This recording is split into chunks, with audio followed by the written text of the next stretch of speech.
everybody to the April Faculty Forum. Today we're going to be talking about teaching in an era of ChatGPT and AI. Usually we just start right off with our faculty speakers, but I did want to give everybody a chance to kind of join the conversation with a little bit of background because this is so new. So I'm going to give just a quick, baseline so that we can all kind of approach this discussion with some common ideas in our mind as we're working through this. And I really encourage you, faculty forums are a laid back chance for us to get to connect with other faculty, to share our ideas, our strategies, what we're seeing in our classes. So please feel free to unmute, share your strategies, add stuff to the chat. This is really a chance for us to get together and talk. So that being said, I'll give my brief introduction. Oops, I did the slides wrong. Sorry, pretend you didn't see that, and we'll go back to that after this one. Okay, so what is AI? I kind of wanted to start us off with this kind of brief synopsis of what we're going to be talking about today. So in November 2022, we had, or ChatGPT was released, and that is a large language model. So there's lots of different types of AI. If we have a robot vacuum cleaner, that has some learning capabilities. There's self-driving cars, which could also be implementing different levels of AI. So there's lots of different types of AI. What we're really talking about today are the large language learning models, which ChatGPT really started a big race to see who could come out with the best large language learning model. So that came out in November of 2022.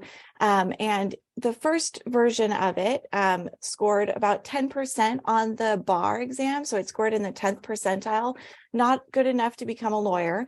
ChatGPT 4 was recently released in March, and that scored in the 90th percentile on the bar.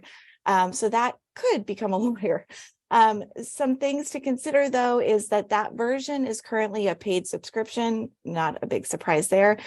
So that would cost people $20 a month to access that version of ChatGPT. So after that came out, we saw a lot of other companies sharing and publicizing their large language learning models. So Bing came out. There's also something with Google called Bard. So there's lots of different language learning models. And ChatGPT is one of them, but they're really disrupting education. They're disrupting lots of different fields because it really creates an opportunity for us to think about, how can we ensure academic integrity in our courses? How can we ensure that students are producing the work that they are claiming to produce?